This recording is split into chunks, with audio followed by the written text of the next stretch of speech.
البلوجرز والانفلونسرز. في فرق كبير جدا جدا بين اللايف ستايل بلوجر والانفلونسر او المؤثر والشخص اللي بيعمل بلوج بيبدا ان هو ينزل فيها حاجات خاصه بلبس، بسفر، بيشتري ايه، بيحب ايه، بيعمل ايه. Welcome to Thailand.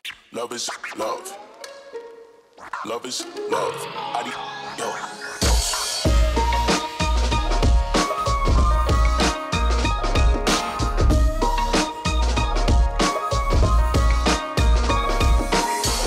ده الناس ليها كامل الحريه ان هي تعمل له فولو او لا، هو ما بيغصبش حد ابدا. اما الشخص المؤثر وده احنا مش بنطلقه على نفسنا، احنا مش اشخاص مؤثرين، احنا بلوجرز. وده الفرق بين الانفلونسر والبلوجر. الانفلونسر هو الشخص اللي بيأثر سواء بشكل ايجابي او بشكل سلبي. واحنا بالنسبه لنا مثلا احنا كبلوجرز احنا لينا من ناس كتير جدا. انا قلت الناس اللي بتقدم مش بتقدم محتوى، اللي بيقدم محتوى هو الانفلونسر. زي مثلا احنا من الناس اللي احنا بنحبها جدا زي الدحيح مثلا، شخص بيقدم معلومات رهيبه، محتوى علمي. انتوا شايفين انه الناس اللي بتتابعكم هيستفيدوا ايه؟ يعني عايزه كل واحد يقول لي ايه المحتوى اللي هو شايفه من وجهه نظره مفيد، هيفيد اي حد عنده هيدخل يتابعه او هيتفرج عليه. الحد ده هيقول يطلع كده من الاكونت يقول انا استفدت، ده محتوى افادني ما ضرنيش. انتوا شايفين ان انتوا بتقدموا؟ يلا لا ليديز فيرست طبعا. يلا يا ده. طيب هقول لك حاجه. اولا انا بس حابه اقول انه انا مثلا انا كدلا انا بنزل عندي دايما المنتجات اللي انا بحب استخدمها، وابدا مثلا من المنتجات الاول سهله الوصول ليها، الرخيصه، البدايل الرخيصه لمنتج غالي، طرق العنايه، ازاي تهتمي بنفسك كبنت انت داخله على مرحله جواز، تعملي ايه، لو انت بتجهزي تروحي فين عشان تجيبي حاجه بافضل سعر.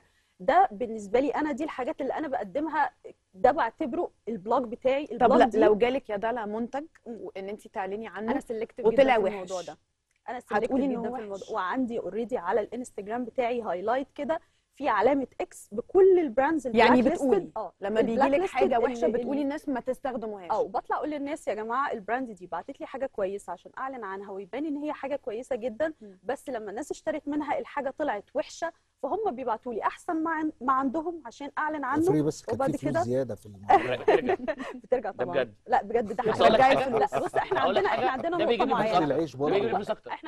معينه، احنا عندنا نقطه معينه ودي اكيد مش بتنطبق على كل البشر، مش بتنطبق على كل البشر. بس انا وجوزي احنا دايما بنفكر ان احنا الجنيه الحرام اللي هيدخل جبنا احنا بعد كده هيجيب لنا امراض الدنيا، مشاكل الدنيا، هيحطنا في يعني في كل موقف وحش في حياتنا بعد كده وهيدمرها. فليه من الاول نعمل كده؟ ده كونسبت احنا عايشين بيه، دي تربيتنا. الموضوع بيرجع في الاخر للتربيه. دي فلوس سهله والله ما سهله. انا عايزه اتكلم حاجه موضوع ممثلين يعني ايه فلوس سهله؟ يعني بيتعبوا في الافلام.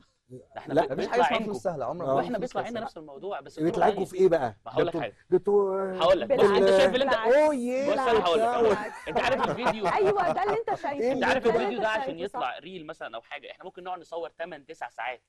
احنا بنصور بكاميرات ومونتاج وبلايت وبليله. اوكي ما اعرفش، انا فاكر ده بيبقى اللي هو هي احنا على فكره بنعمل ميني موفي يعني فيلم صغير. حضرتك ممكن في احنا كمان بقى الفكره ان انا بعمل حاجه مختلفه شويه، ان انا بحاول مش بس ان انا اقدم محتوى، ان انا استفيد ان انا عندي فولورز.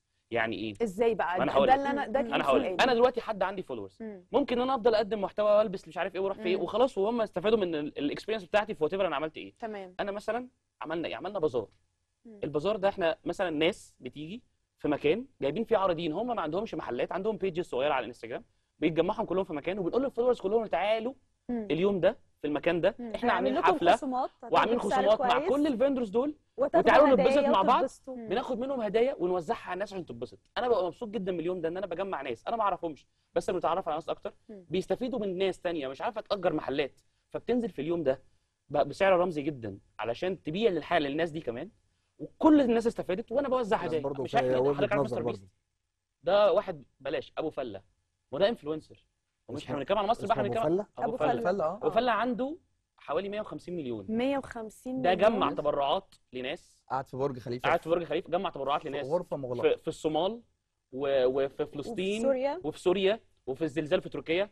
بيعمل حاجات قد كده ليه؟ عشان هو عارف يتحكم في الفولورز اللي عنده. مستر بيست ده طبعا محتوى طبعا جداً. رائع دي انساني اس في يعني. كوريا مثلا عاملين كده. نفس الكلام. هو البروجرز بتاعنا شايفين ايه اكتر حاجه مفيده يعني زي الامثله اللي الدكتور بالنسبه ذكرها دلوقتي؟ لمستشفى ايه اكتر حاجه مفيده انتوا 57 عملتوها؟ دي كانت في كامبين كبيرة أكتر- جدا. في اكتر من 90% من انفلونسرز مصر راحوا وبلوجرز لهم. مصر نزلوا عملوا جمعتوا كامبين تبرعات للمستشفى. وجمعوا طبعاً. تبرعات. احنا في أرقام البازار كبيرة، احنا في أرقام البازار كبيرة مثلا جداً. عندنا نزل معانا اهل مصر، حلو قوي. ونزل وبنك معانا الطعام بنك الطعام، ونزل معانا دنيا والمكفوفين. المكفوفين. هم بيبداوا يتواصلوا معاكم بسبب ان انتوا بلوجرز وعندكم أكيد. عدد متابعين وبنزل كبير. انا لو لا، طب ما فكرة ده حلوة. شيء يا جميل فندم، جدا. انتوا شايفين انتوا كبلوجرز ازاي بتفيدوا المجتمع المصري؟ انا هتكلم في نقطه مش عارفه هي هتفتح علينا كلام اكتر ولا لا، بس هل تعلم يا سيدي الفاضل ان البلوجرز دلوقتي او ان شغلانه البلوجرز اللي بتقول عليها او السوشيال ميديا بشكل عام اللي هي مش موجوده في مصر بس وموجوده في العالم كله، هي بقت الاساس في كل المشاريع اللي موجوده في العالم؟ انا مش عايش في كل العالم، انا بتكلم مشاريع عن مصر. العالم مصر. هي مصر. بتكلم قائمه على على مصر. الدعايه. ما هو مفيش حاجه في الدنيا من غير دعايه. مظبوط. ده هيعملوا مظبوط. دعايه ازاي ده دلوقتي؟ ما يوصل بقاش للناس فيه إزاي؟ مشروع، ما بقاش فيه حد ستارت اب لسه بيبدا يعمل حاجات لازم شويه يعمل صغيره كامبين. بالخرز، شويه حاجات كروشيه، ويبدا ويبقى كبير وعنده مشروع كبير وعنده مصنع وعنده الا وهو بيلجا للسوشيال ميديا سواء فيسبوك دعايتك مش انستجرام، ضمان نجاح المشروع، ده الكبر. مش ضمان، المنتج بس المشروع ضمان. هو ضمان. اللي لا لا لا، اصوله الاصول طريقة وبعد كده لو الدعاية، هو لا، كويس طريقة الدعاية. هيكمل. أنا عايزة يعني جزء عايزة بسيط. عايزه رد واحد. شايفين انتوا كبلوجرز بتفيدوا المجتمع ازاي؟ جمله واحده حد يقول لي. لا أنا هي في هي بوينت. فكره معلش ثانيه، هي فكره ادخلي. الماركتنج دي مهمه جدا. هو في اي حاجه في الدنيا قايمه من غير ماركتنج؟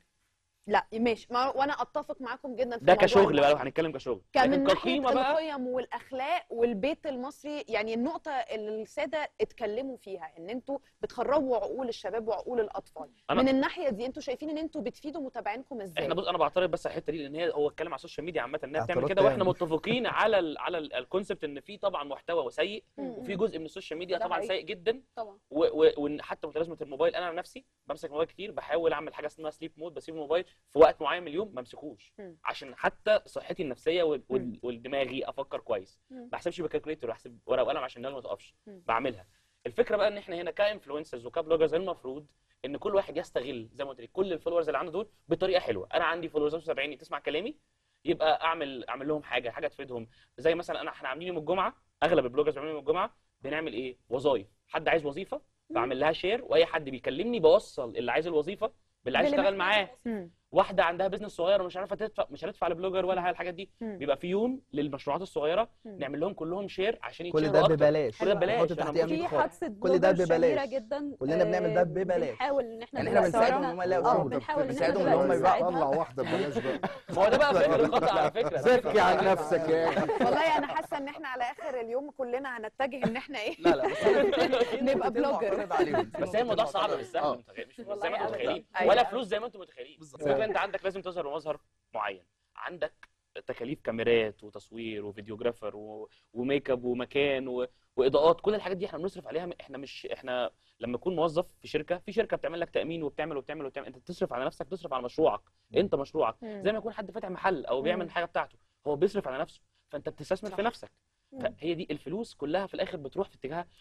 وبرده مبلغ اللي انت متخيله هو مش يعني المكسب مش زي ما انت متخيل. هو طبعا احسن من اي وظيفه، بس عايز اقول لك اي حد بيفتح كشك هو بيبقى احسن من وظيفه. طب انا عايز اسال بالعكس، سؤال هو مباشر. مش احسن من اي استمراريه البلوجرز اللي هو بيبقى ترند، اقصى واحد في المجال ده عدد ايه؟ لا هو الترند ده لا، لسه كنت بقول الترند لحضرتك قبل على الهوا طول. ان اوحش حاجه انك تطلع ترند. يعني اوحش حاجه ان حد يتشير خطر. ترند، لان هي بتعمل كده وبيختفي كده. زي ما بتطلع بالظبط. بسرعه زي ما بتنزل بسرعه. وعندنا امثله كتيره قوي، وحد عمل اغنيه جايبه 20 مليون ما عملش حاجه ثانيه بعدين. يا فندم دلوقتي انا انا عندي انا سؤال مهم كبلوجر جدا، والله انا اسف يا اتفضل. استاذ ادوارد في السؤال دوت.